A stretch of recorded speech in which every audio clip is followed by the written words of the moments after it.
Brighter Barnes has sent me this glass salt and pepper shaker set, and I'm super excited. I loved the pictures online of them. So my first impression is genuinely everything is positive. Everything came packaged neatly with each shaker wrapped securely, so nothing was scratched or cracked. So it already gives off that quality kitchen accessory vibe before you even pull them out. Once I took them out of the wrapping, oh my goodness, you guys, the glass design immediately stood out. It has that nice mix of rustic farmhouse charm, but with a modern, clean look. The glass is clear and sturdy, it's not thin or flimsy, and it has a good weight when you hold it.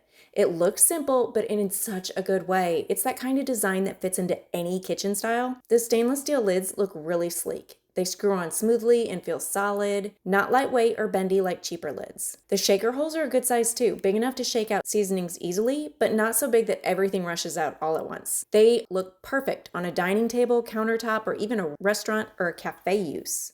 If you want a good looking salt and pepper set, this one feels like a really solid choice. I would definitely recommend this one.